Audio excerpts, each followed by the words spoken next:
antes de entrar en ese tema y de que preguntarles, en este caso le tocaría a Franz decirnos de qué trató el día anterior, ya que no veniste el día anterior, Franz, y tu obligación era saber de qué trató, ¿verdad? Antes de eso, piensen en lo que les voy a plantear. O sea, esta es la primera pregunta como eje de clase, ¿no? ¿Qué ideología? Ustedes saben qué ideología tienen, ¿verdad? Me imagino. Solo levante la mano quienes no sepan qué ideología tienen. Va, hay uno. ¿Que no estás seguro, Ricardo? ¿Por qué? Y tampoco Velvet, ni Luis. Cuéntenos por qué no tienen, y también Minahui. Cuéntenos en las chicas primero. Cuéntenos por qué no saben qué ideología tienen.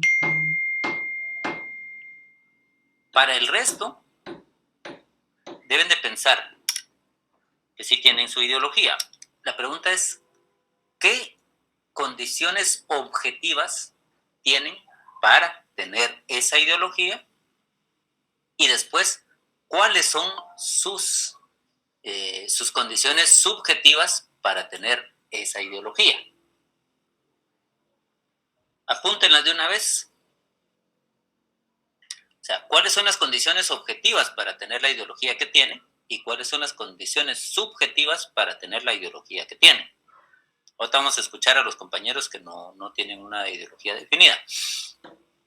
Después tendríamos que preguntarnos con esas dos si corresponde la clase social a la que pertenecemos con esa ideología a la que nos adscribimos. Bien, entonces escuchemos primero a las compañeras que habían planteado o no tener o no estar definidas en cuanto a su ideología. Cuéntenos entonces, compañeras, si quiere Minahui primero y después Bel.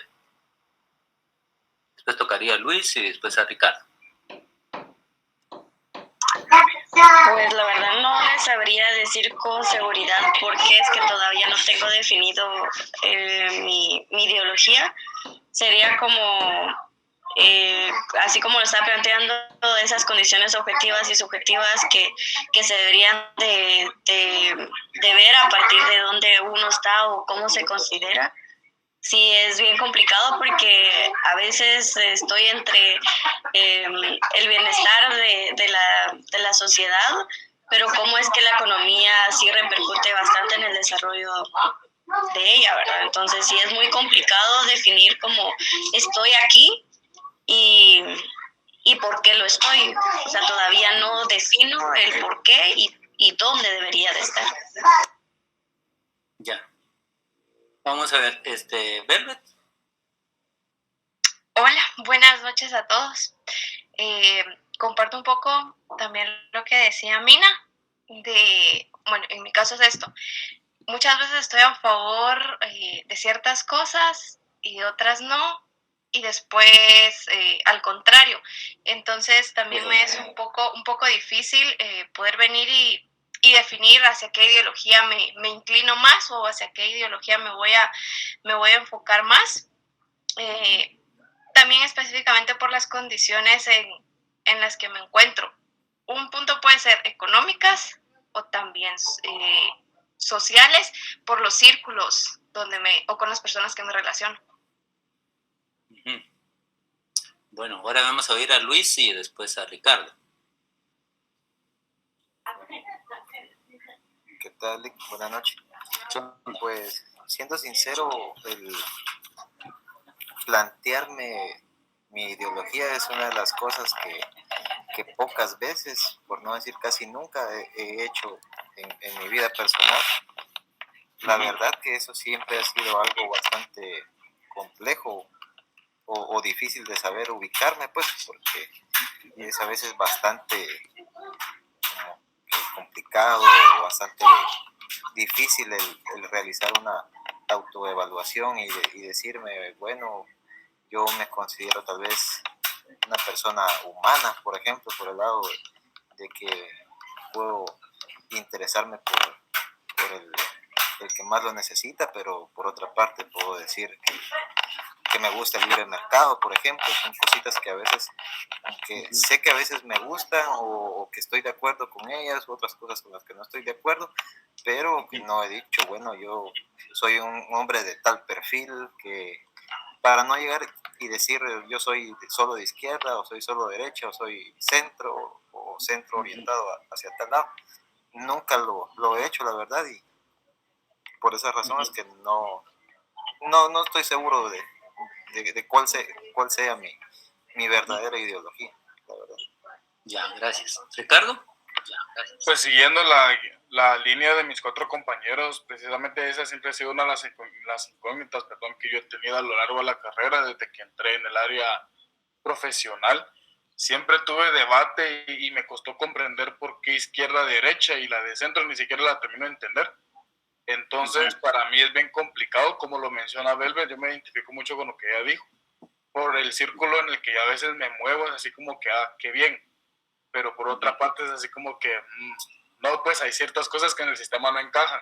Y como ella bien lo decía, el mismo sistema nos acopla a vivir en ese estilo, entonces a uno se le complica mucho identificarse de un lado o de otro, sabiendo cómo es, primero, la nación, cómo es el pensamiento y cómo es que nosotros ya tenemos metido desde niños esa ideología ya implantada, nos guste o no. Entonces a mí siempre ha sido muy complicado, incluso a la hora de redactar hasta tareas, así a mí se me complica mucho esa parte, porque sí, la San Carlos sí tiene un perfil, que eso es algo muy marcado, ¿va?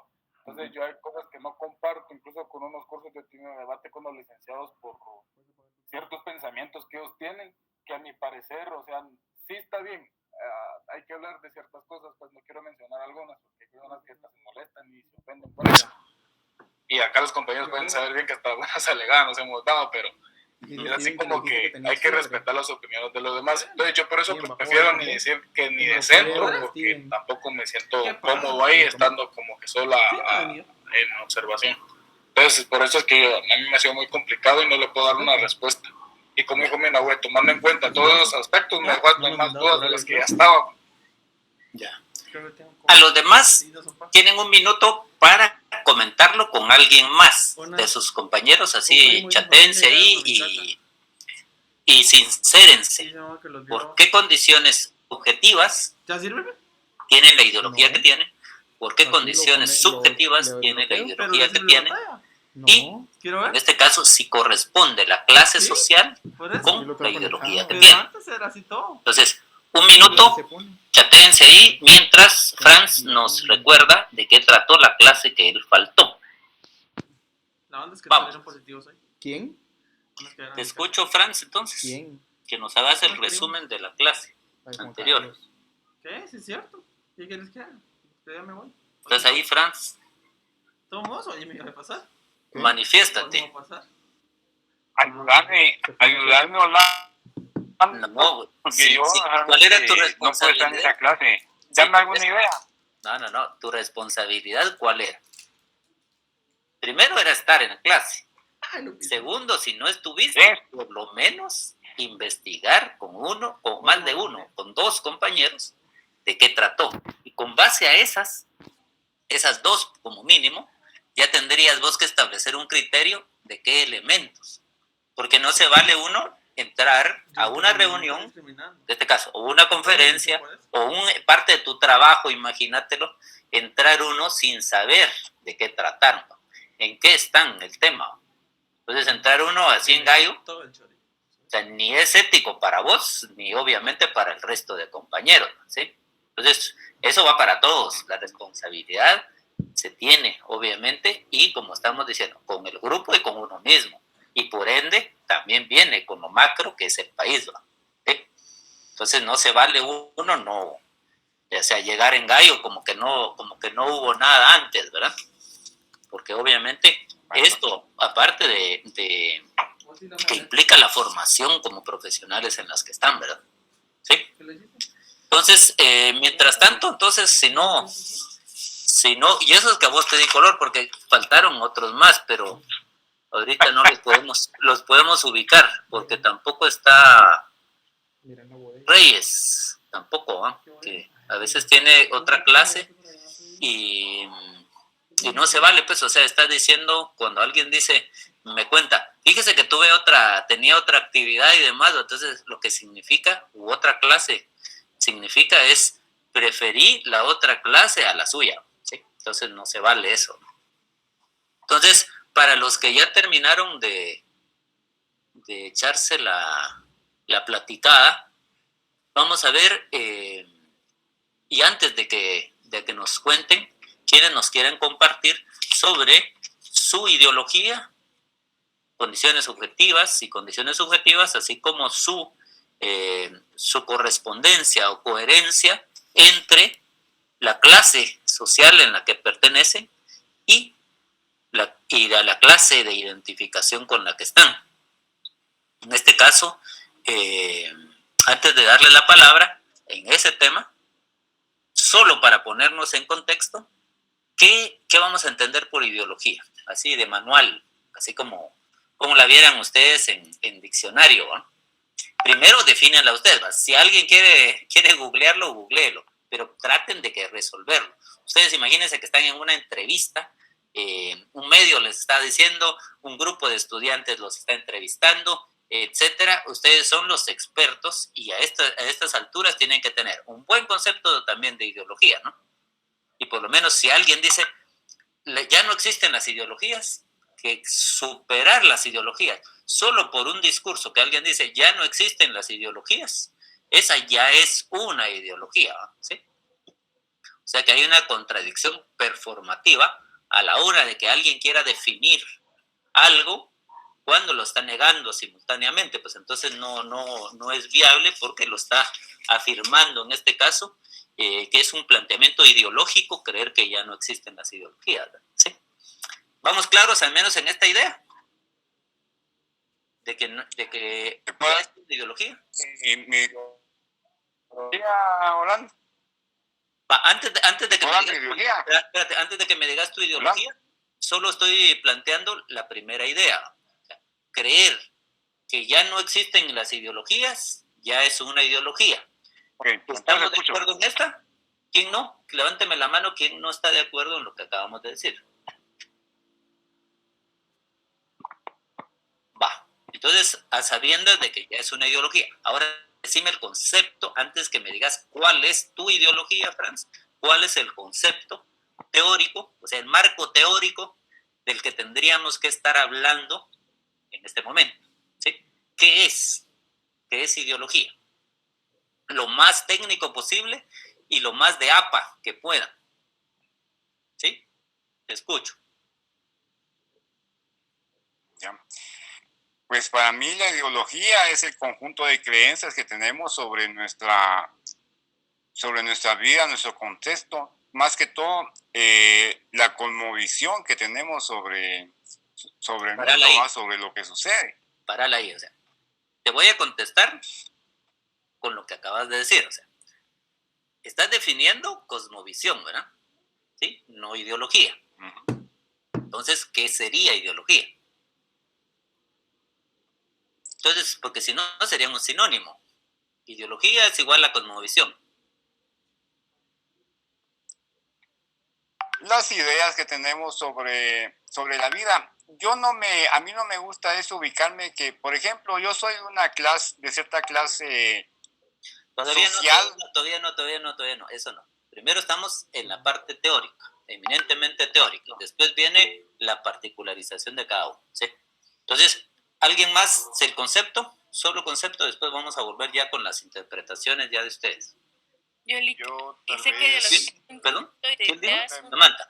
Caracteriza que ideología puede ser el conjunto de ideas fundamentales que caracteriza el pensamiento de una persona, colectividad o época de un movimiento cultural, religioso o político.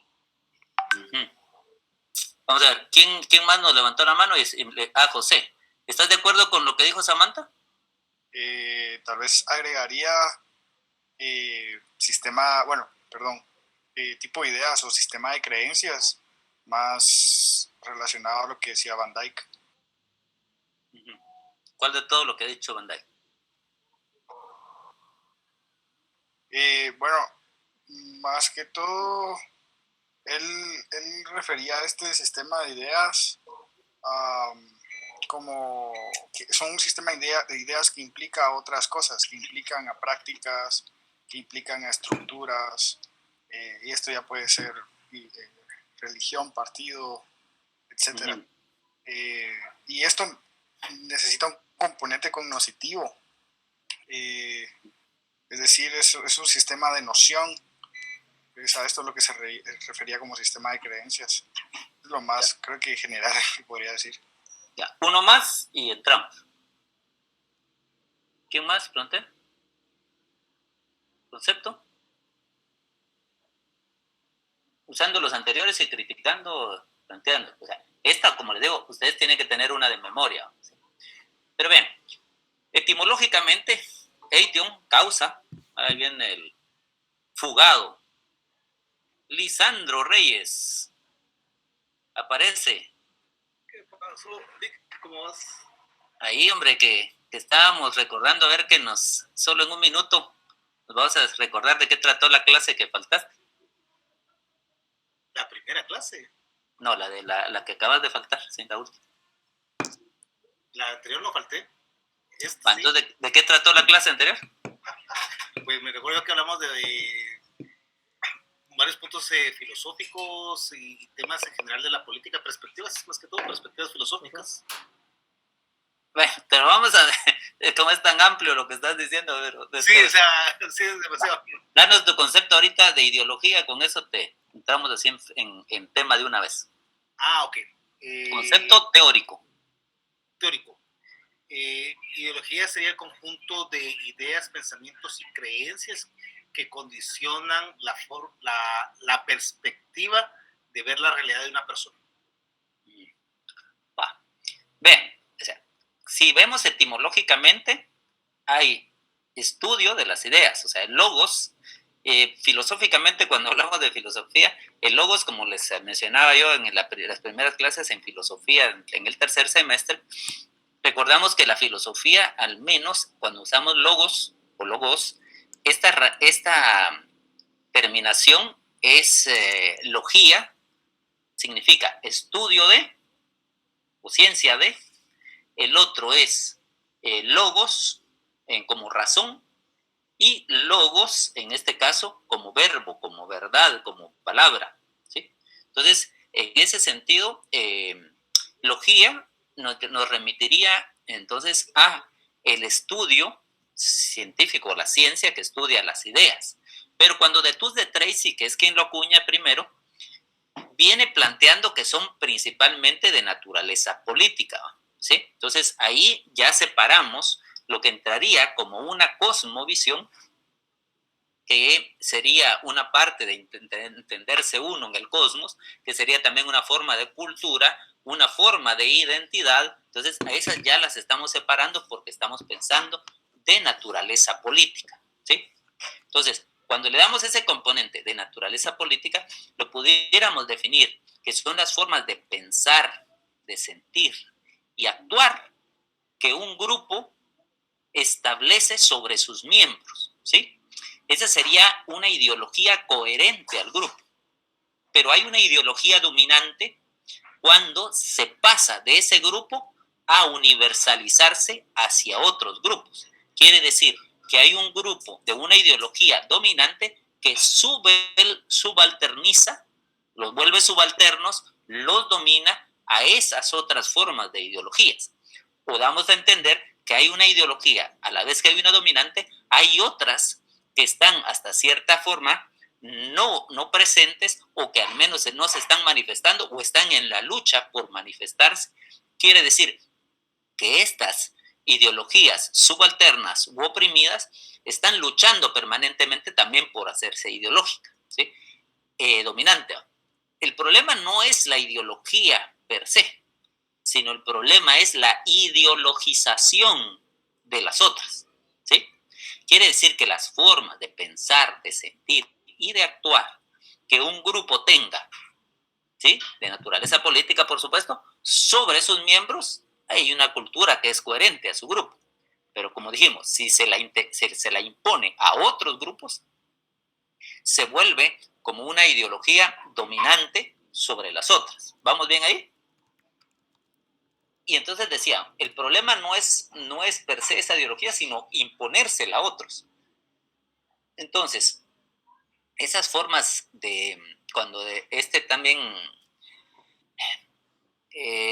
Althusser de las cosas buenas, que los aparatos ideológicos del Estado, también lo dice Iván Illich y otros pensadores, cómo se van estableciendo esas formas de pensar, sentir y actuar sobre el resto de la comunidad. Quiere decir que hay aparatos ideológicos del Estado que están presentes en, dígame, al de menos unos aparatos ideológicos del Estado.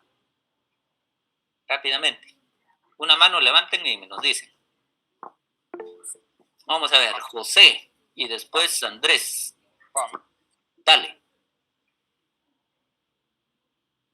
Después Eric. Solo esos tres, démosle. José, Andrés y Eric. La familia. Sí, ¿por qué? Es la primera, ¿por qué no es? Pero es la primera con la que tiene el ser humano contacto, y creo que es la básica y fundamental para la construcción de la comunidad y el Estado. Sí, ¿y cómo lo establece? Disculpa, no entiendo la pregunta. ¿Cómo establece la familia la ideología? ¿Cómo la familia establece la ideología sobre sus miembros? Oh, bueno, podría ser un ejemplo, dependiendo del tipo de clase o la cantidad de ingresos que tendrá la familia. A lo mejor eso podría ser una forma, digamos, si nazco fuera de la capital, pues nada, a lo mejor sería una familia campesina. Si nazco dentro de la capital, pues, ¿qué parte de la capital? En una zona más comercial, en la periferia. Eso ya me daría un par de indicadores, a lo mejor, de cómo podría ser. La ubicación geográfica creo que es importante, bueno, yo en el contexto guatemalteco, pero esa podría ser tal vez una breve idea. Sí, mencionaste dos buenas. O sea, en este caso, el contexto geográfico y el contexto, en este caso, económico, ¿verdad? Que son dos condicionantes, no determinantes. Después alguien me va a decir la diferencia entre condición y determinación, ¿verdad? Pero piensen a los siguientes, si alguien la quiere. Volvemos entonces con, sería Andrés y después Eric. Andrés, ¿estás ahí? Muchas gracias, licenciado. Sí, estoy aquí. Yo estaba pensando la educación, Lick, en una forma de ideología. Perdón, ¿no te oí bien? ¿Verdad? ¿Me escucha? Ahora sí. Estaba pensando la educación. Ah, la educación, sí. Sí, la educación en un contexto histórico. Podemos mencionar los símbolos patrios. Ajá.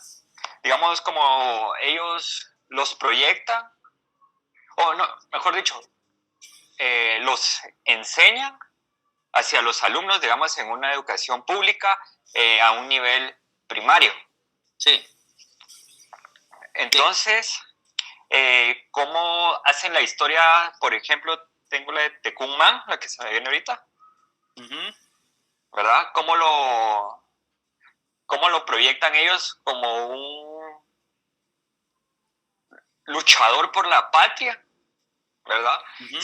Y más bien otra visión de no de lucha de fuerza física, sino que una lucha de fuerza intelectual, ¿verdad?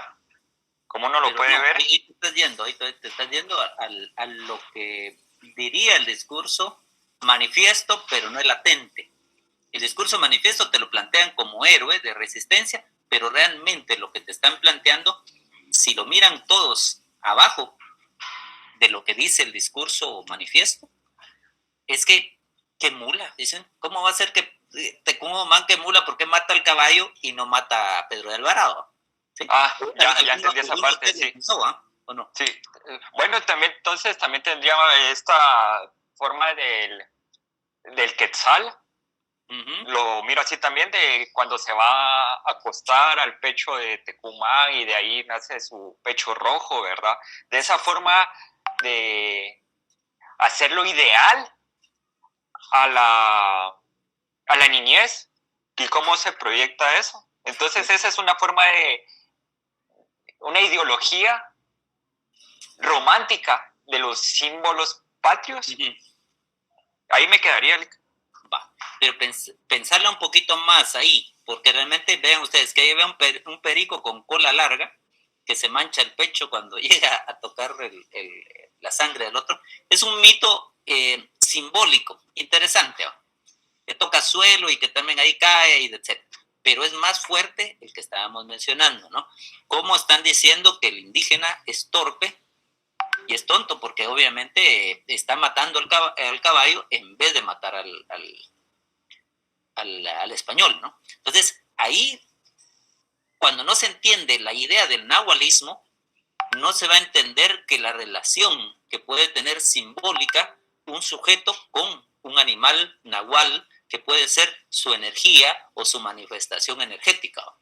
Esas son otras cosas. Entonces, decir que los otros tontos porque pensaban que eran lo mismo. O sea, nunca pensaron que fuera lo mismo. O sea, hay estudios, hay textos donde Moctezuma ya les había indicado a los quichés y cachiqueles que venían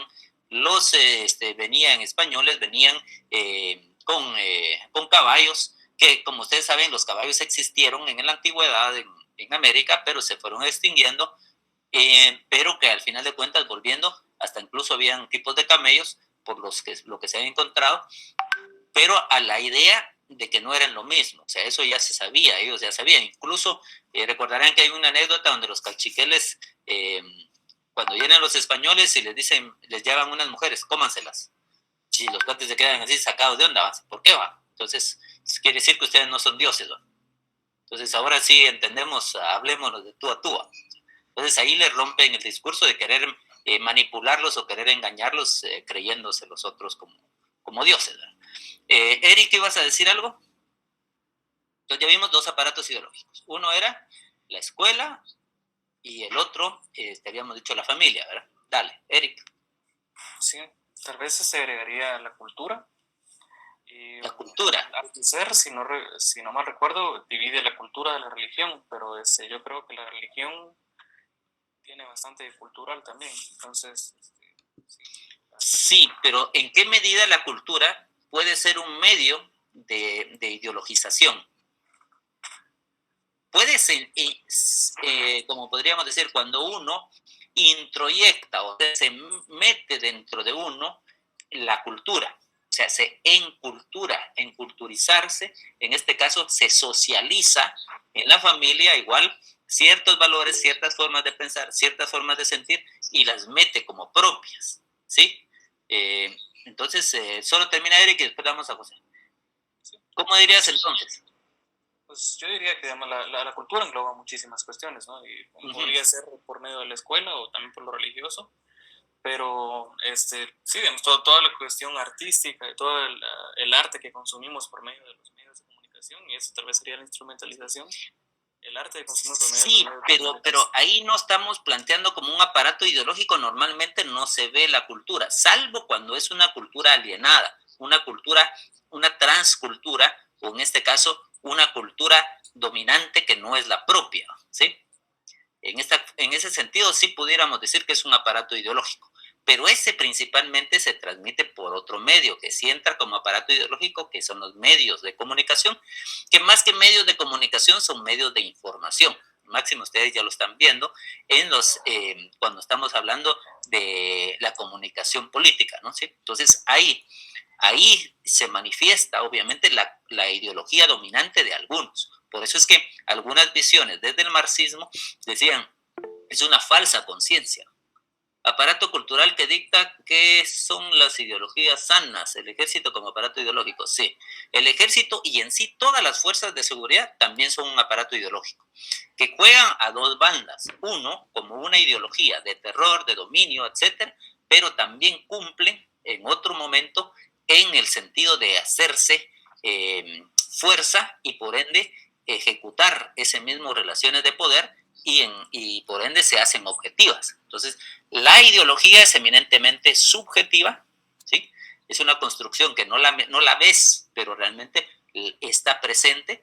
Y aparte, entonces el ejército como temor, como un medio que que te va a controlar cuando no está presente, está presente. O sea, la guerra, les mencionaba la vez pasada, la guerra psicológica se da antes del conflicto, durante el conflicto y después del conflicto. O sea que permanentemente los sujetos están siendo bombardeados por una serie de mensajes, por una serie de valores, por una serie de formas de pensar, formas de sentir, formas de actuar, que ya mencionamos, estos aparatos ideológicos, los básicos, los principales, que funcionan y están activos permanentemente. Entonces las fuerzas de seguridad son las que al final de cuentas, primero, si vos te portás mal, les faltó la iglesia a usted, ¿va? Si uno se porta mal, se va al infierno. Si te portás, seguís portándote mal, estás en la escuela, te expulsan. Si te seguís portando mal, te vas a la cárcel, que es la policía y el ejército. Y si te seguís portando mal, o sea, te vas al cementerio, ¿no? O sea, ¿cómo entonces el Estado permanentemente se va a proteger? Es una forma de dominio. Por eso cuando principalmente algunas visiones desde las izquierdas veían, las izquierdas ortodoxas, ¿no? Sí, hay que diferenciarlas, en este caso un marxismo ortodoxo que ya se aleja de Marx, pero que está planteando directamente que el Estado es el medio, es la forma ideológica donde se concretizan los intereses, las formas de pensar, las formas de sentir de la clase dominante, ¿sí? Que la clase dominante, para poder ejercer su dominio, utiliza estos aparatos ideológicos, ¿sí?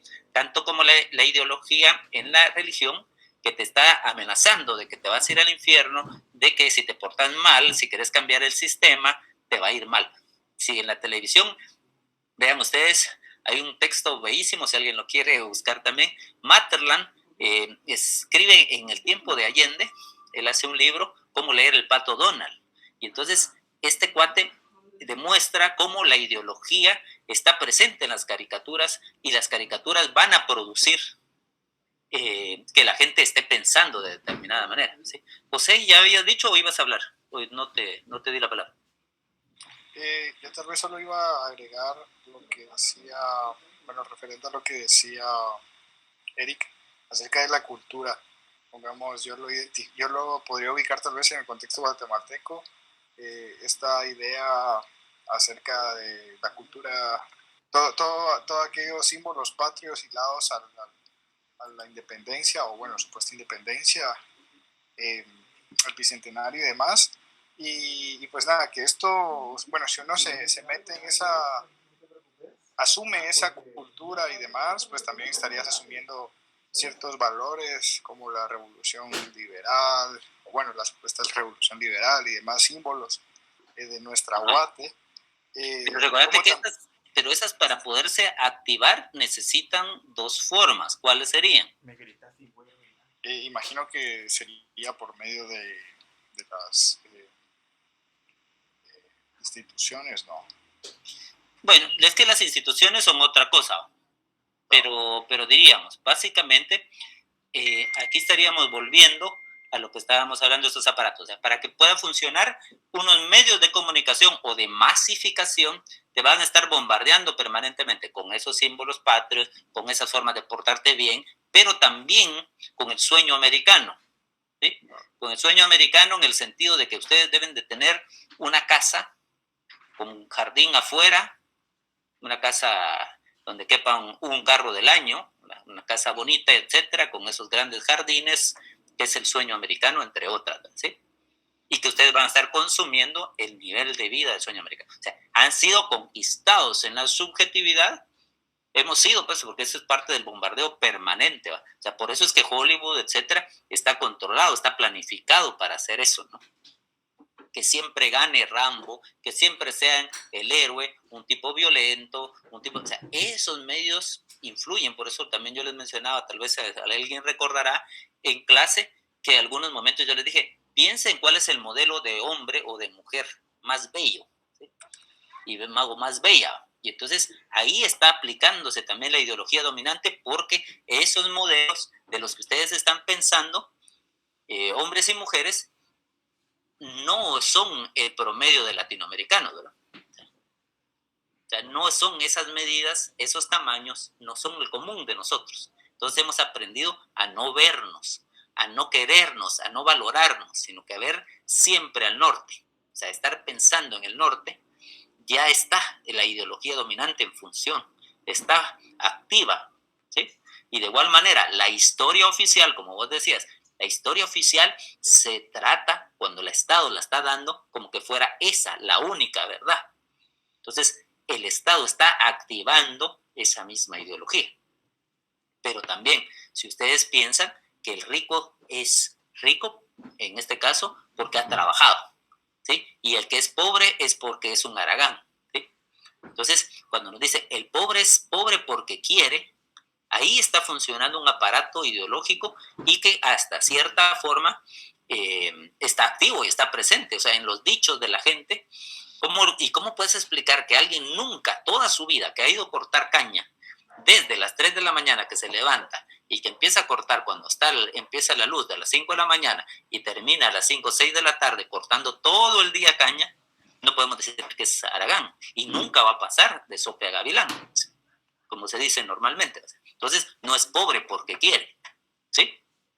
O alguien tan ridículo como decir, si ustedes hacen la cuenta y ven el precio de una hamburguesa McDonald's en Estados Unidos y la convierten a quetzales y se van a dar cuenta que es básicamente lo mismo, solo que no gana lo mismo allá que el que gana acá, ¿sí? No ganan el mismo salario, ni por hora ni demás, las condiciones son otras, ¿sí? Entonces no podemos decir que la gente es pobre porque quiere, ¿sí? Entonces ahí es cuando está permanentemente funcionando esos aparatos ideológicos, ¿sí? También recuerden, si se portan mal se van al infierno, pobre siempre va a haber. Entonces, ¿para qué te vas a dar? Mejor hacer puntos en el cielo y de los mansos heredarán el reino de los cielos, ¿sí? Mansos o mensos. Hasta canciones hay sobre eso que está diciendo usted. Claro, sí. Y te la van permanentemente, lo van a recordar. Que aquí hay que ser igual las mujeres, tienen que ser aguantadoras, sufridas, y que eso las va... No existe en el cielo ni en el infierno. Pero esa ya es tu interpretación. Para la mayoría de guatemaltecos sí existe, si no, no funcionara. Pues si no, no vieran ustedes como analistas, que son ustedes de lo político, tendrían que estar viendo la proliferación de 3,000, más de 3,000 iglesias, 3,000 y pico iglesias que hay en Guatemala, ¿sí? Entonces, y bueno, aparte que son 4,000 dioses verdaderos, porque todos creen que son dioses verdaderos en la historia. Entonces, ¿por qué creen ustedes que el de ustedes es el único? ¿Sí? Pero es parte de esa misma función, ¿no? Y que siempre vas a tener un reino en el cielo, hacer puntos, aquí a sufrir venimos, y como le dice la oveja, el lobo le dice a la oveja, sé mansa. Eso es lo único que le tiene que decir el lobo, ¿no? Porque así funcionan las cosas, ¿no? Entonces, hay una forma que es el fatalismo, o en este caso, que seríamos de estar diciendo un tipo de condicionamiento que es determinista, que ya llega un momento en que la gente dice, sí, ya no se puede cambiar, así estamos, el mundo ya va a acabar, ya va a venir el fin del mundo, el apocalipsis que siempre nos lo prometen y no nos cumplen, y que ya va a venir, y ya va a venir el reino de los cielos y aguantarse y arrepentirse y aguantarse, que los malos van a ser castigados, ¿sí? Y no trates de cambiar las cosas porque ya están dadas. Dios puso a los gobernantes. O sea, ese es otra de los mitos que funcionan dentro de la misma ideología. Dios los puso, Dios sabrá por qué, ¿sí? Ustedes, su deber es obedecer, etcétera, ¿sí? Y esa es una de las peores, sí, dice, o sea, pero la cuestión es que la mayoría de la gente se las sigue creyendo, pues, si no tuviera tantas relaciones de poder en cuanto tiene recursos de poder. Los pastores, en cuanto pueden intermediar entre Dios y los humanos y les pueden hacer un atajo al paraíso. Todas las religiones menos la de ustedes, ¿sí? Para que no se sientan ofendidos. Un comentario ahí. Dale, Lisandro. Subiste un cachito el volumen que estás algo bajo. Okay. ¿Me escuchan ahí? Sí. Simón, dale. Sí, no, comentario con respecto a esa idea de que hay un Dios que pone a los gobernantes. Realmente esa creo que es una de las peores que existe aquí en Guatemala, porque mucha gente con eso acepta lo malo que gobiernan y sus gestiones totalmente nefastas, y dicen, bueno, Dios lo puso, ahí está, y pues ¿qué podemos hacer más que solo orar por él? De la famosa frase. Sí. Entonces, Dios nos tiene a una prueba. algo hace. Entonces, pues, considero entre lo que conversabas, creo que esa es una de las peores ideas, hablando a nivel de política, y de las peores creencias que tienen los que creen en esas cosas. Sí, pero también vean ustedes, así como yo en la presentación, los que ya la vieron la presentación, en algunos momentos ahí aparece que los mitos pueden servir para oprimir como los mitos pueden servir para liberar, ¿sí?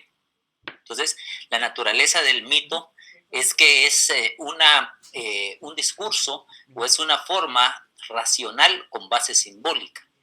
Entonces, que funciona, es atemporal y les funciona porque es una respuesta breve, hasta cierta forma, simple y simbólica para determinados grupos, ¿no?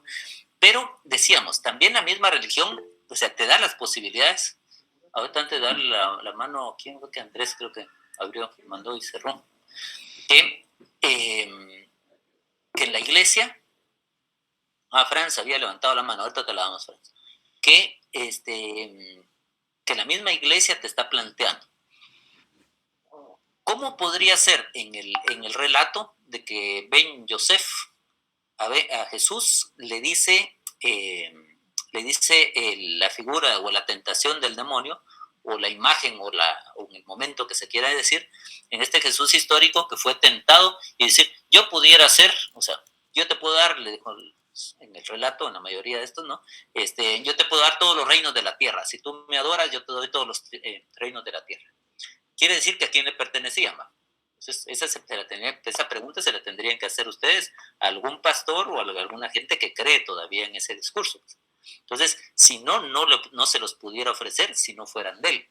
Entonces, es ridículo pensar que fueron puestos por Dios. Y si no hubiera permanentemente la lucha de los profetas que morían, en este caso muchos en el sentido de que iban contra el Estado porque defendían al pueblo. Entonces interpelaban permanentemente los profetas de Israel a los gobernantes cuando la estaban fregando, eran la conciencia moral. ¿Sí? Entonces, vean ustedes que eso, entonces puede servirte para oprimir el mito como puede ayudarte a liberarlo. Te escuchamos, Franz. Sí, Orlando, siguiendo con la línea de las iglesias, bueno, yo no sé si estás de acuerdo con eso. Yo he escuchado de que las iglesias pentecostales, las iglesias fundamentalistas, fueron introducidas como un laboratorio de las iglesias estadounidenses, como una estrategia antisubversiva, antiinsurgente. Y realmente les ha funcionado en gran medida, porque Guatemala pasó de un 15 a un 45% de población evangélica, y en otros países, digamos, como en Colombia, he escuchado yo que andan por el 85-90% de población católica y el resto de otras religiones. O sea, que pero Brasil es otra. La iglesia, digamos, en ese caso las pentecostales, las fundamentalistas, han servido como parte de la hegemonía estadounidense, ¿va? Sí. Eso es todo, escucho. Y no te vayas tan lejos, o sea, dentro del mismo Estados Unidos, o sea, son los presbiterianos, las iglesias presbiterianas son las que tienen el control, ¿va? Aunque ahorita Biden sea católico, eso es poco relevante porque prácticamente son las iglesias fundamentalistas evangélicas las que tienen el control en prácticamente todo Estados Unidos. Vean ustedes que durante la guerra había una teología de la liberación que planteaba, entre otras cosas, que la religión había estado siempre al lado de los gobiernos y que oprimía. Entonces había un movimiento del Concilio Vaticano II donde se plantea que la iglesia debería estar al lado de los pobres, que el nuevo crucificado, que el nuevo Cristo es el pobre y que hay que bajarlo de la cruz y luchar con él para cambiar el sistema que lo oprime y que lo hace ser pobre. Entonces, la opción por los más pobres, ese es un movimiento que la Iglesia Católica asume y que en algunos momentos también se unieron algunos pequeños grupos evangélicos que también lucharon con esa teología de la liberación para cambiar ese orden opresivo y por ende que la iglesia, en vez de ser iglesia para la opresión, fuera iglesia para la liberación. Para eso contribuyó a reprimirlos posteriormente. Primero, como decimos, esto surge en los años finales de los 60, principios de los 70, en el 78 acá durante el tiempo de la guerra, fueron diciendo, de muchos sacerdotes se involucraron en las guerrillas, y no solo aquí en Guatemala, sino en Latinoamérica. Está el caso que, ya que mencionaba el compañero ahí en algunas de las canciones, en los Guaraguao mencionan a Camilo Torres, como Camilo es el que se involucra y se hace un sacerdote que se hace guerrillero y es famoso por eso, y por supuesto en la Revolución Sandinista, en la Iglesia Católica también los sacerdotes participaron durante el tiempo de la guerra. Entonces, este involucramiento hace que Estados Unidos haga parte de su lucha ideológica, es meter la iglesia evangélica, las iglesias de verano, traducciones a todos los idiomas indígenas de la Biblia. Entonces deja en un momento, también la Iglesia Católica hace su contrarrevolución, y el Opus Dei, que es la extrema derecha dentro de la Iglesia Católica, hace también la UNIS. En ese tiempo no se llamaba UNIS, pero está Juncabal, todas estas visiones de Escrivá de Balaguer, que es del Opus Dei, que es la parte de extrema, donde dice, ¿de qué cuenta yo me voy a sentar en la iglesia a la par de un apestoso? O sea, con un pobre guácala. No, nosotros no estamos para eso. Entonces viene también, la ideología dominante ahí es la ideología de la prosperidad. Dios quiere que sean prósperos, Dios cree que seas rico, que la riqueza no es un pecado, contrario a todo lo que decía la iglesia anterior, ¿sí? Entonces, esta parte, entonces la lucha también es ideológica dentro de la misma religión.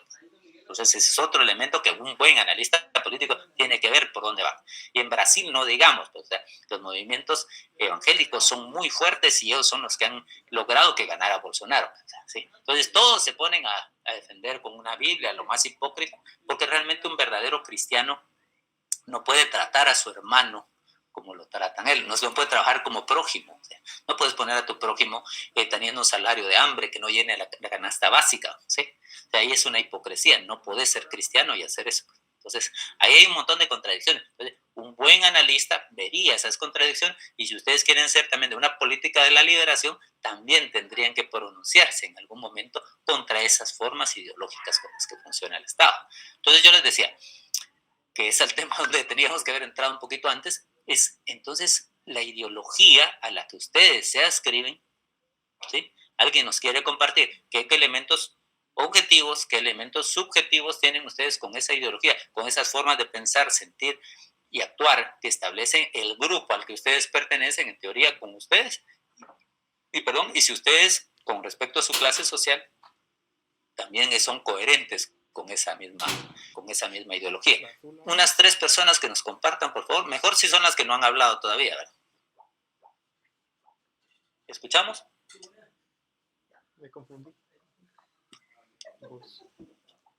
Una barrida rápida, vamos a ver solo por qué. Jonathan, después Sergio y después Ricardo. Repítamelo, licenciado. Era la tarea primera que les di. Lo de la ideología. Sí. Bueno, para mí es en sí, no como dijo Franz, ¿verdad? Que con relación a la cosmovisión, porque ahí hay integrados varios elementos. Ahorita, porque el concepto ya la mía. No pasa nada.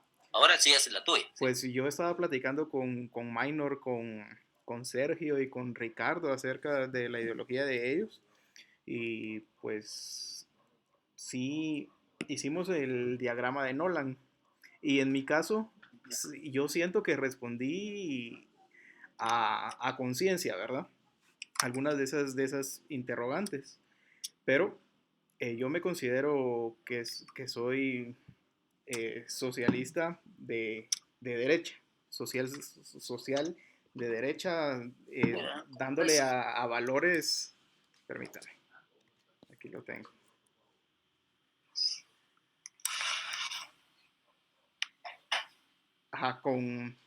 Con tintes de conservador de derecha en el centro, ¿verdad? Pero cuando yo hice esto me tira a valores progresistas y totalitarios, ¿verdad? Entonces, sí, no sé, en realidad como la mayoría de mis compañeros, ¿verdad? Que nunca nos hemos preocupado por saber específicamente cómo encasillarnos, ¿verdad?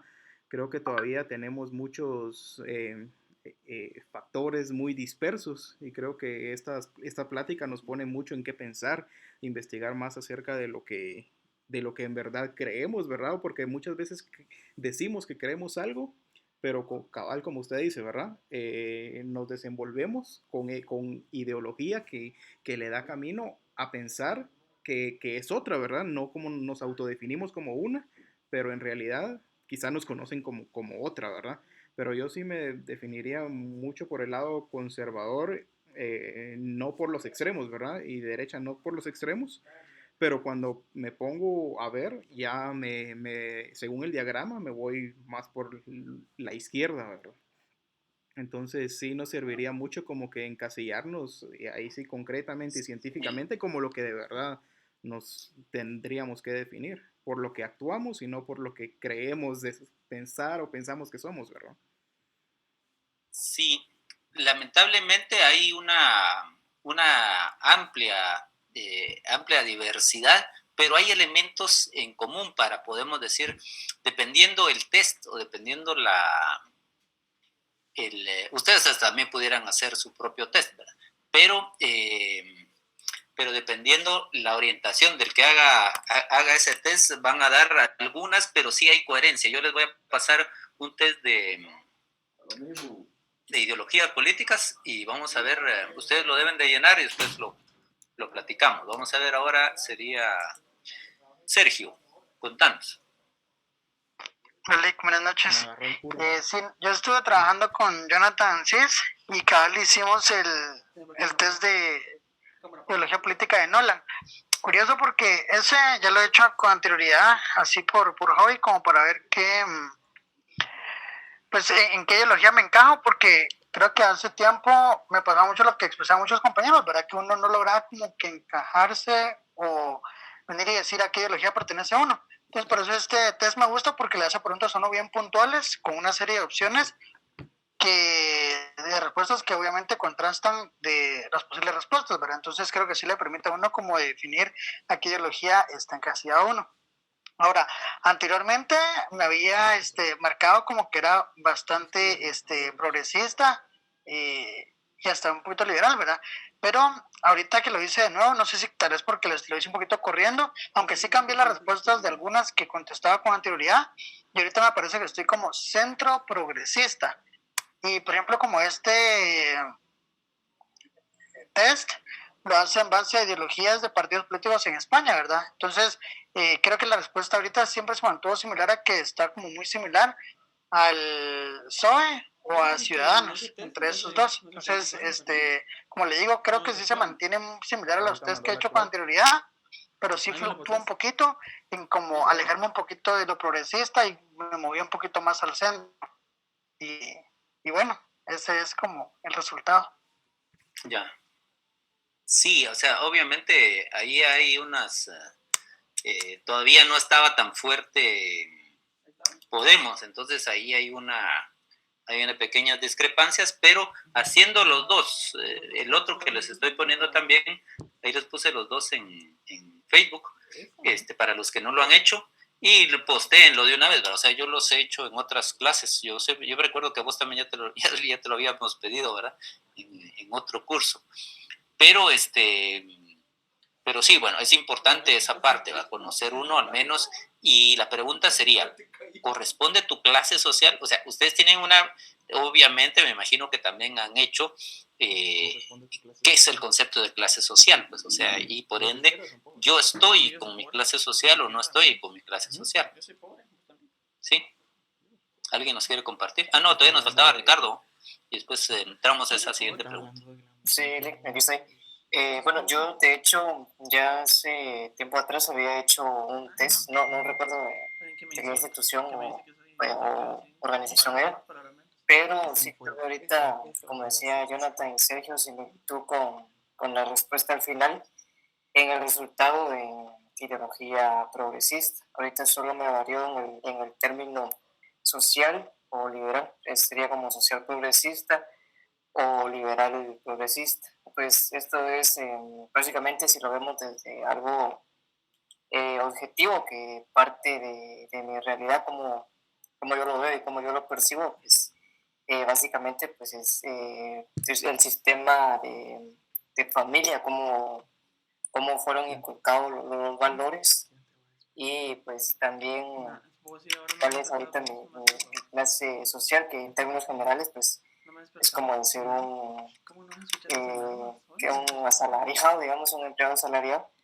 que tiene que subsistir y estar siendo pues parte de ese sistema social, y pues en lo subjetivo pues que siempre se busca esa fórmula o reforma de nuevas políticas enfocadas en igualdad, reconocimiento de derechos. Entonces pues básicamente eso sería como la perspectiva ideológica, y que de hecho pues sí me ha costado como que buscar esa respuesta, al igual que los compañeros que hablaron al inicio. Creo que es bastante complicado definirse en una postura ideológica, y sobre todo en política, porque es bastante complejo el término, y hay varias cositas que en algún momento puede estar a favor o en contra. Entonces son aspectos que sí se tienen que considerar bastante, pero pues es parte de todo esta formación que hemos tenido.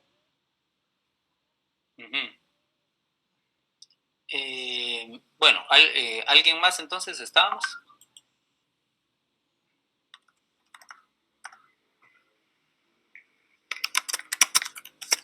¿Sí?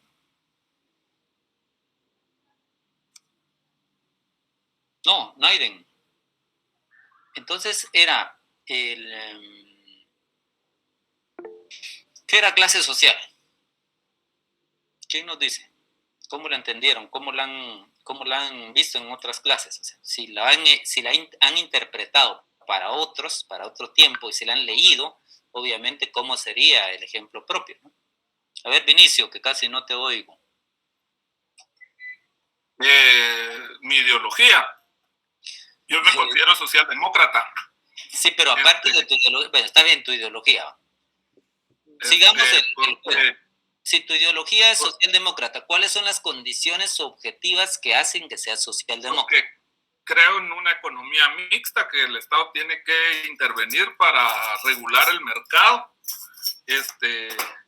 Creo en la organización y la participación ciudadana, en un pluralismo político democrático, y que en el espacio para las minorías, la democratización y redistribución del capital, y en los derechos sociales, los derechos humanos, y que la persona es lo más importante, la persona y su dignidad. Ya. ¿Y corresponde a tu clase social? Sí puede encajar, porque yo no soy de altas esferas tradicionales y de élites. Estamos en lo medio, y medio bajo, ¿no? Entonces creo que sí puede encajar, y sí está en lo que uno se mueve en la actividad económica.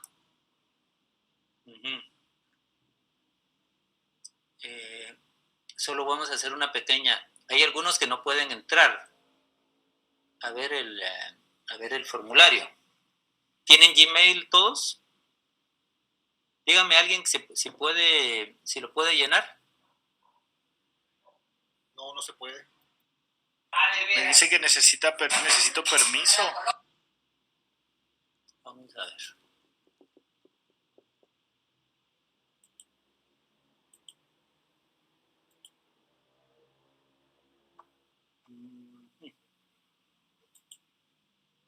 Vamos a ver.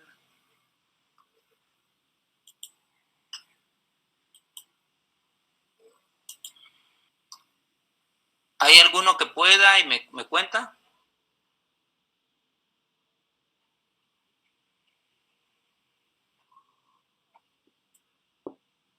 No, Lick, yo acabo de abrir el enlace, pero no lo deja. Después lo voy a corregir entonces. Ahorita entonces solo abran sus cámaras para que nos tomemos la foto.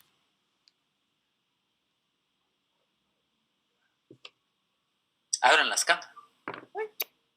Así solo me demuestran que están presentes, ¿verdad? Que no, a veces nos vamos con la... Sergio, Jonathan y demás. A veces se quejan los demás de que a veces uno no nos vemos, ¿no? Pero ahí va, sonrían. Vamos, ¿estamos? Va. Solo Leo nos faltó ahí, pero suponemos que estás ahí, ¿va? Leo, te fuiste, solo dejaste prendido y te fuiste. No está licenciado, sáquelo. Sí, va, deberíamos de ir. Ahí le vamos a poner una tarea extra. Bueno, para avanzar. Claro, en el baño. Sí, va, es probable, pero a veces se llevan la compu o el celular al baño. Que resuma la clase. Cabal, ¿va? Bueno, entonces decíamos, es importante, algunas veces, o sea, nosotros nos podemos identificar con, si son cristianos ustedes, ¿va? Con el que no tiene con qué comer, ¿va? Entonces, esa es otra visión, que aunque no pertenezcan ustedes a su clase social, por ética, por solidaridad con el oprimido, eso sería el pensamiento crítico. ¿Se recuerdan cuando habíamos hablado cómo los profetas se ponen del lado del oprimido y desde ahí critican al sistema dominante de injusto? ¿Sí? Entonces, ese es, aunque uno no sea de la clase social como tal y que uno diga es antiético que un ser humano se muera de hambre, ¿no? Entonces, en un sistema que es hipócrita porque sí, la Constitución dice que garantizas la vida, entonces, y la libertad, etcétera, o sea, qué mayor opresión que es no poder comer, no poder vivir, no tener trabajo, en las condiciones mínimas que son derechos, ¿no? Entonces, esa es una de las contradicciones. Como decimos, un verdadero cristiano no puede ser capitalista porque estaría justificando ese nivel de opresión, ¿verdad? Ahí les voy a plantear ahorita vamos a ir rápido porque me imagino que ya vieron todos la presentación que tenemos. Voy un poquito, ¿sí se ve?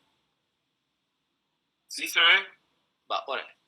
Ya habíamos hablado de esto, de que era poder, lo psicobiosocial, la relación social, la construcción histórico-social. Cuando hablamos de una construcción histórico-social, habíamos dicho que el ser humano construye la sociedad y la sociedad lo construye. Por lo tanto, uno es parte y a su vez lo hace la sociedad a uno. Este es de dónde la vemos. Aquí se corrió un poquito este es el locus de enunciación, o sea, desde dónde uno ve la realidad, desde dónde la está teorizando. Habíamos visto algunas ideas exploratorias sobre qué es política, qué vamos a entender por investigación, no les pregunté, pero qué vamos a entender posteriormente por investigación política, qué es lo social, qué es el poder, qué es el fetichismo. Esta es la siguiente palabra para el siguiente día. O sea, a glosario, que es fetichismo, que es investigación política, nos van a servir. De democracia, habíamos dicho que habían varias interpretaciones. También en alguna medida podemos hacer un intento de ver cómo nos la conceptualizamos. De la forma en que entendamos también la democracia, puede ser en alguna medida una respuesta ideológica. De ahí seguimos.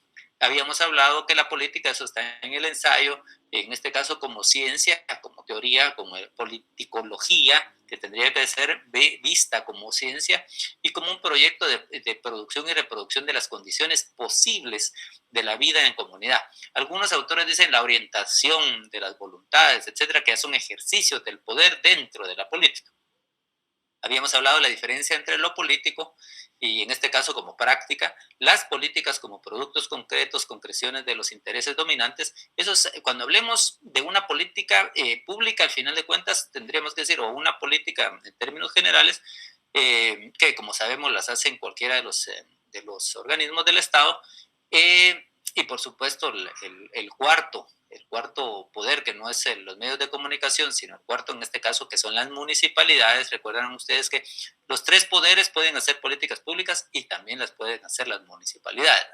Las municipalidades, que es en este caso el cuarto poder, si ustedes recuerdan, estamos hasta tan controlados, tan colonizados, que no reconocemos algo que es durante la colonia. Durante la colonia existía el cabildo como una unidad del Estado.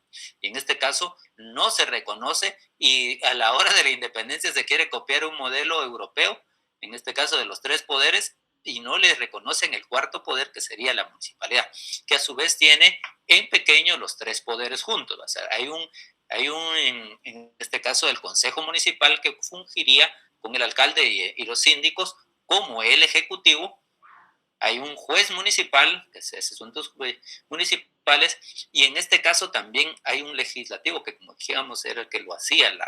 El consejo es que puede dictar normas, estatutos que después se evalúan, obviamente sería el judicial ahí, con el juez de asuntos municipales, se redactan y sacan como acuerdos municipales, ¿sí? Entonces, cumple las tres funciones, tanto de legislar como administrar, y en este caso ejecutar, ¿verdad? Los tres en este caso, como estábamos hablando, son lucha. La política en este caso, las políticas con minúscula son ejercicios en los que gana unos intereses sobre otros, ¿sí?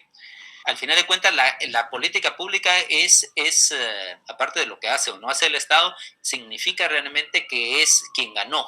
La realpolitik es alguien ganó dentro de cuando se establece una política pública, y por lo regular hay un afectado. No siempre un perdedor, pero sí hay un afectado dentro de esa misma. O alguien que se le quitan ciertos privilegios que tuvo en algún momento. ¿Se entiende hasta el momento? Sí, Lick. Sí, Lick. Una crítica legítima al monopolio de la violencia. Recuerden ustedes que cuando habla, que Weber habla de que en este caso el Estado tiene el monopolio legítimo de la violencia. ¿De qué cuenta? ¿De qué cuenta el Estado? Si lo estamos percibiendo ideológicamente como superior al soberano, sí. Pero si lo percibimos que no es superior al soberano, es inferior, cambia. Entonces no podemos decir que vamos a dejarnos que el Estado, siendo un aparato que nos debe representar, nos va a violentar. Es algo ridículo.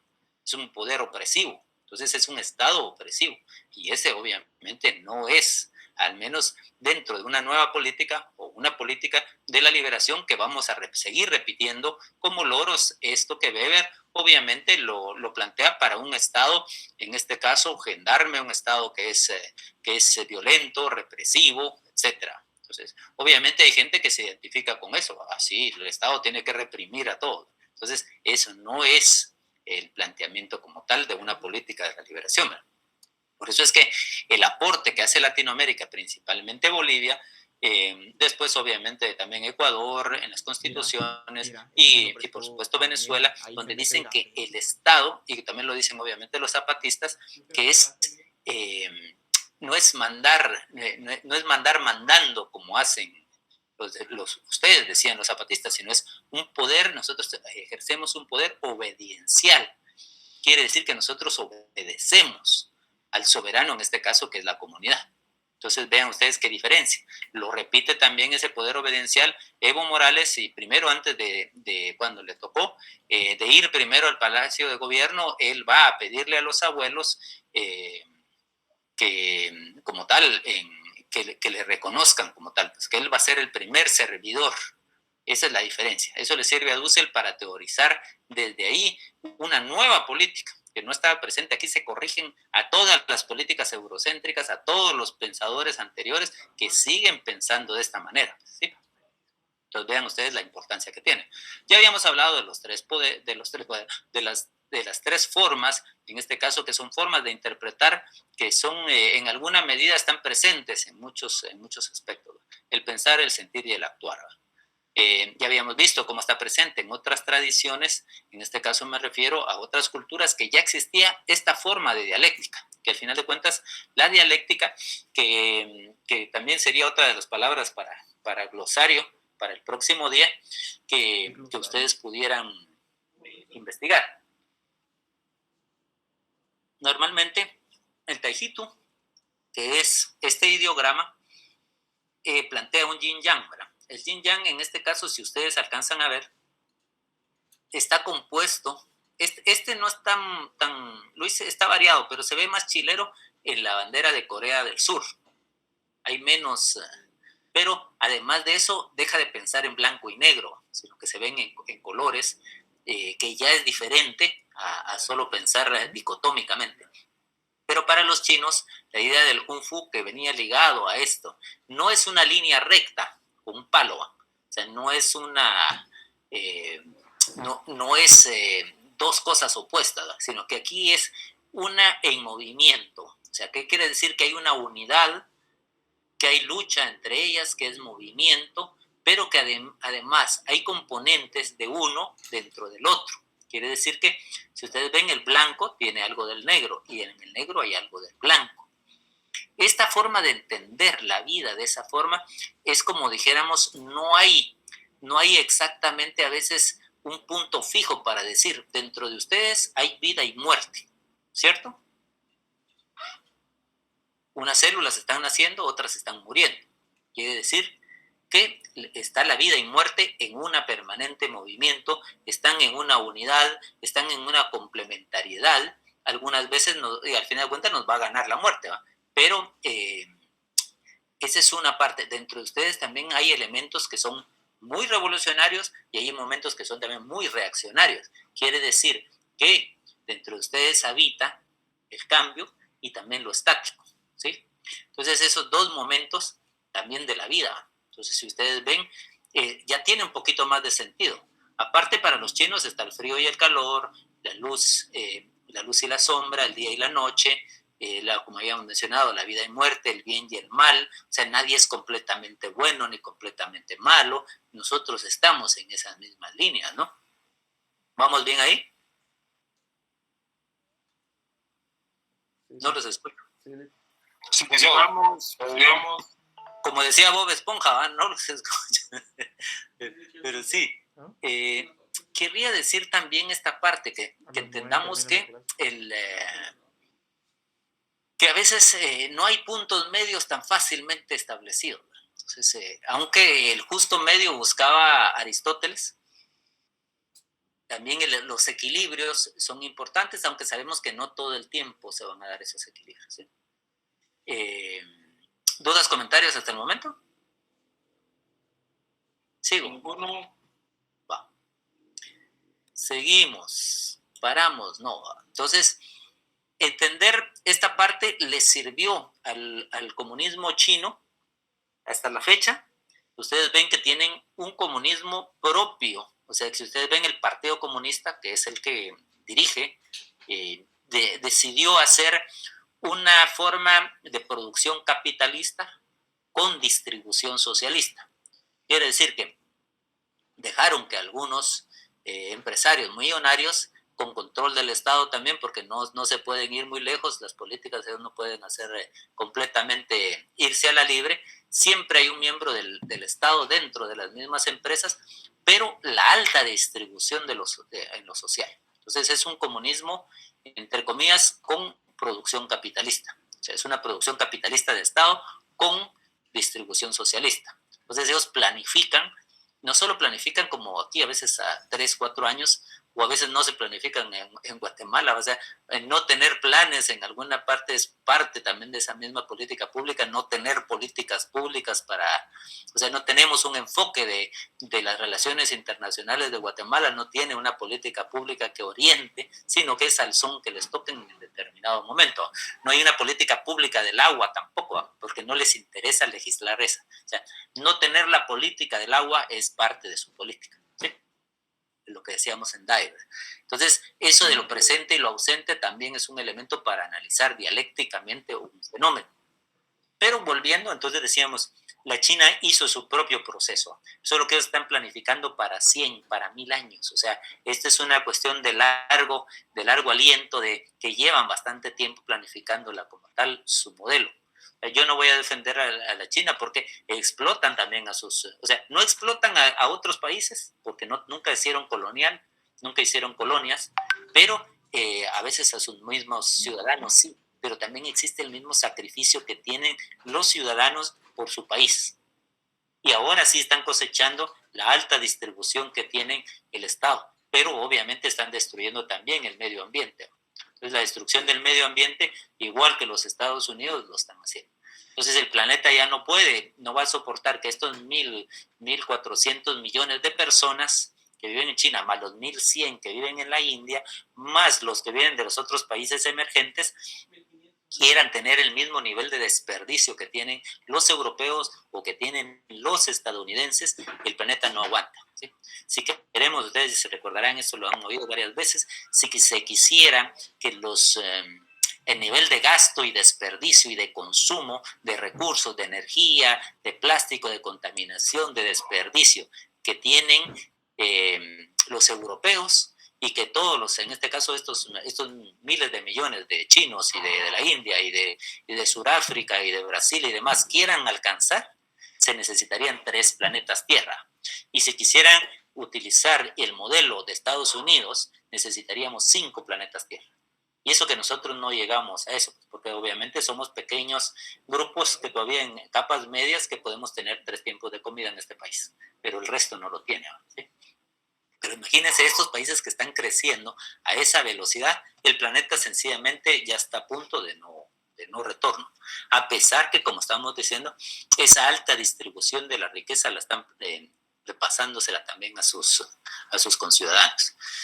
Ese es otro rollo, ¿no? Entonces decíamos, pero nos sirve la dialéctica en este caso para entender que pueden ser no solo pensar en yin-yang, o sea, no solo pensar en 2. Este taijito también coreano, chilero, porque nos hace pensar en 3, que puede ser lo que habíamos visto antes, el pensar, el sentir y el actuar. Ya estaríamos viendo una triada dialéctica. Por eso es que yo critico a nuestros compañeros docentes que han estado viendo la dialéctica y cuando le dicen, van a usar el método dialéctico, todo, lucha de clases. Entonces es una forma ridícula de como nos enseñaron al principio a nosotros de estudiantes que eso era, la dialéctica era estudiar la lucha de clases, ¿no? Es la realidad, es el fenómeno, es, como ustedes también dan metodología en su tesis, o sea, es la realidad la que va a condicionar qué método voy a utilizar para entenderla, ¿sí? Y que pueden ser 3, 4, 5 o más formas, y yo voy a elegir hasta cierta forma una forma de estudiarla, ¿sí? Pero yo no puedo ir con la condición de que a puro tubo yo tengo que buscar en todos los fenómenos de la lucha de clases. Yo voy a ver la realidad y voy a ver las condiciones, las relaciones, cuál es la relación más fuerte como tal que se está presentando. Y con base a eso es que yo voy a teorizar si lo puedo o no lo puedo investigar. ¿Vamos bien? Si tienen dudas, me lo vuelven a plantear. Recordarán que siempre en la investigación también tenemos nosotros que estar atentos, que es lo que habíamos hablado, que la realidad o lo real con mayúscula va a ser diferente o independiente a las realidades con minúscula, que son las particulares, las que nosotros creemos, las subjetividades que nosotros creemos sobre lo que está externo a nosotros. Por eso habíamos hablado que ese mundo es la unión de todas nuestras subjetividades o intersubjetividades que vamos construyéndolo. Aparte está el planeta. Cuando hablemos de planeta estamos hablando de la parte física. Y aparte vamos a hablar del universo con mayúscula y aparte los universos o pluriversos que hablan algunos autores por decir lo pequeño, en este caso lo particular, ¿sí? Y hasta tendríamos que ser, para entender parte de ese universo con mayúscula, tendríamos que entender que hay cosas que están presentes y que hay cosas que están ausentes, ¿sí? Que nosotros podemos interpretar o conocer al menos un 1% de lo visible y todo lo demás que no vemos también. Nosotros no podemos ver abajo del rojo, por eso es que se llaman rayos infrarrojos. Dentro de nuestro espectro de luz solo vemos del rojo en adelante y por ende decimos que abajo son infrarrojos. Y hay otra gama de colores, hay otra gama de radiaciones que nosotros no vemos. Y de igual manera nuestros sonidos, hay infrasonidos y hay supersonidos, en este caso, que son más altos, frecuencias muy altas, hipersónicas, o sea, que son súper más... en este caso no alcanzan nuestros rasgos de sonido. En cambio, ustedes sabrán que, por ejemplo, un perro puede oír abajo y puede oír arriba más, un espectro más amplio. No digamos otros animales, etc. Entonces, nuestra forma de entender la realidad solo está determinada o condicionada a nuestros límites de posibilidad que tengamos para poderlo, nuestros instrumentos. Ya habíamos hablado también en el día anterior que nuestra realidad se va construyendo de acuerdo a nuestro ambiente, a la forma en la historia en que fuimos socializados, a cómo nuestros padres se relacionaron, dónde nacimos, qué idiomas manejamos, etcétera. Toda esa malla de interacciones sociales a las que nosotros planteamos, ¿no? Y que una cultura que va a construirse simbólicamente. Pero recordemos esta parte, nadie elige dónde va a vivir, ¿sí? Nadie elige qué cuerpo va a tener, o sea, nadie elige, o sea, qué rostro vamos a tener, qué cultura vamos a tener. Entonces, esto es importante entender que no hay ni un solo individuo sin una comunidad. Todos nacemos en una comunidad. O sea, hay un autor que plantea que nosotros partimos de un útero biológico de nuestra madre y pasamos a un útero social, ¿sí? Por eso les decía, no hay individuos sin la comunidad. La comunidad es la parte que nos reconoce como tal. Ya habíamos hablado otra vez de esos 3 espacios, esto ya lo habíamos discutido, que el sujeto se construye, por eso es una construcción, busqué ladrillos, uno se va construyendo psicobiosocialmente, lo verde es el marco teórico, es el marco ideológico, el marco cultural, conceptual, espiritual, cosmovisión, construcción histórico-social, político, simbólico, todo lo que ustedes le quieran llamar, con el que uno se va a enfrentar con la realidad. Lo real es externo a nosotros y esto nos sirve, lo verde nos sirve como prisma, en este caso, perdón que Franz no lo, pero ya lo habías escuchado en otro momento, todo ese imagínate una forma, como una aura, como una forma de un campo que nos rodea, y con ese filtro uno va a poder comprender las cosas. Ese filtro puede ser sonidos, ese filtro pueden ser podemos decir, el idioma, todas estas otras cosas que nos hace interactuar con una realidad externa. Y ese entorno, como dijimos, que es material, es concreto, y también es construido socialmente, porque en la medida de que yo formo parte de la realidad de ustedes y ustedes forman parte de mi realidad, o sea, somos construidos intersubjetivamente, ¿verdad? También. Otra misma gráfica que estoy repitiendo de 3 círculos, uno es un nivel que está el sujeto, el segundo nivel que, como dijimos, es lo que lo rodea, que va a interpretar, el tercer nivel que es lo real afuera, ¿sí? Pero también habíamos hablado, y esa era la parte que casi estamos terminando donde nos quedamos, todas las culturas en un determinado momento en la historia de la humanidad han planteado que hay formas de ser, ¿sí? Entonces también hay unas formas de actuar, entonces diríamos, y unas formas obviamente de sentir, ¿va? Entonces esto le llamamos núcleos ético-míticos. Quiere decir que cada pueblo tiene una ética en cuanto a una filosofía que critica las morales. O sea, las morales son las costumbres, así que como se recordarán ustedes que morales, esto lo dijimos también, decíamos que todos los pueblos creen que saben, o al menos saben, que plantean qué cosas son buenas y qué cosas son malas para ellos, ¿sí? Entonces, unas son inventadas, otras en alguna medida pueden ser reales, pero básicamente son construcciones sociales. Entonces la gente dice, es inmoral que alguien ande pelado cerca.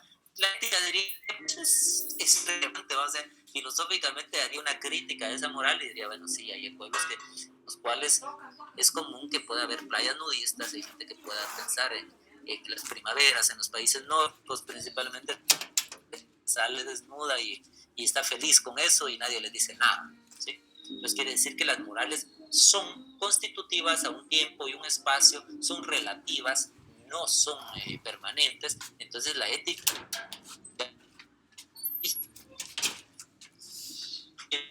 en un parque y ven una pareja teniendo relaciones sexuales, acá se liberan, ¿no? Obviamente la gente así en la calle dirían el chuco, pagan el cuarto y todo lo demás que puedan asustarse la gente, algunas señoras, pero en un país europeo nórdico en esas épocas probablemente dirían, bueno, están reproduciendo la vida, no hay ningún problema, pues, ¿sí? Entonces vean ustedes que cómo puede ser la relatividad de esto, ¿no? Entonces la ética en la política es un poquito más amplio porque llega a plantearse ese juicio de cómo se establece la política per se. Normalmente, y eso, bueno, yo ya había en otro, hablo un poquito en el ensayo sobre esto, pero básicamente diríamos que como entiendan la política, van a ver si la ética es un adjetivo que lleva la política o no, como una palabra extra. La ética política que dicen algunas personas, o entendemos la ética como ya incluida en la política.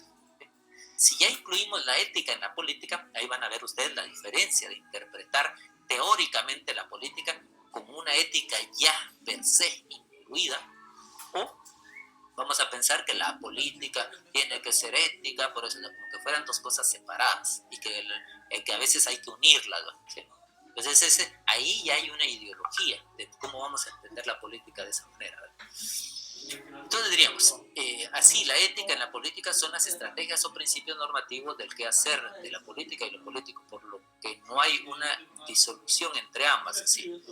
El mito, como habíamos hablado anteriormente, no hay que verlo como una mentira, como normalmente nos habían dicho, o sea que los griegos decían está primero el mito, si a diferencia el logos, que el logos es la razón y que es superior al mito. No.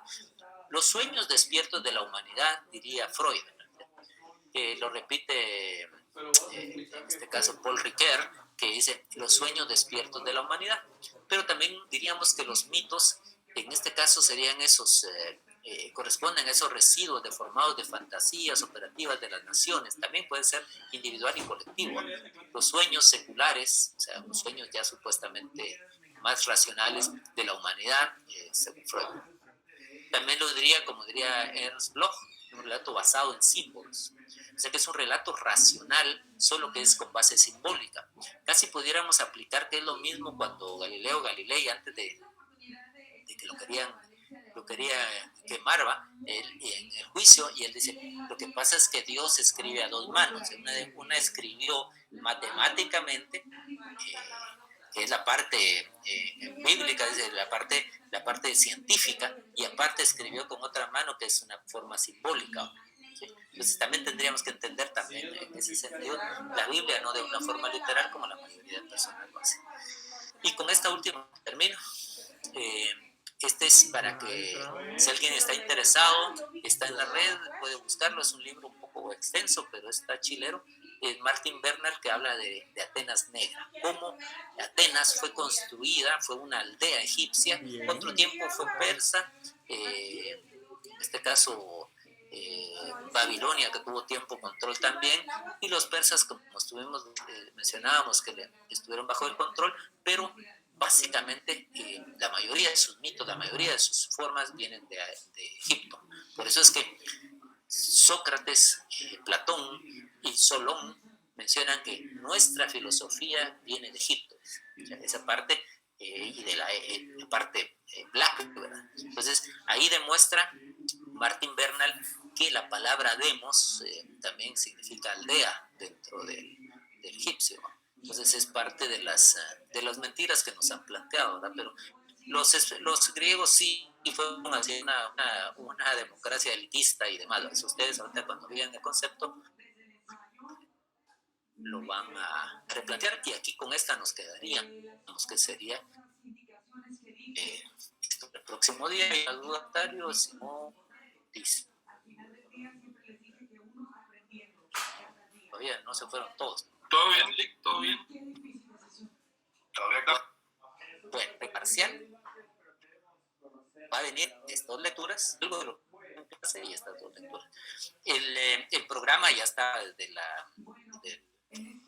domingo, creo, no, el sábado los puse, porque el firmado no nos lo han dado, pero cumpliendo con lo que está en el reglamento, les pasé en la primera semana el programa.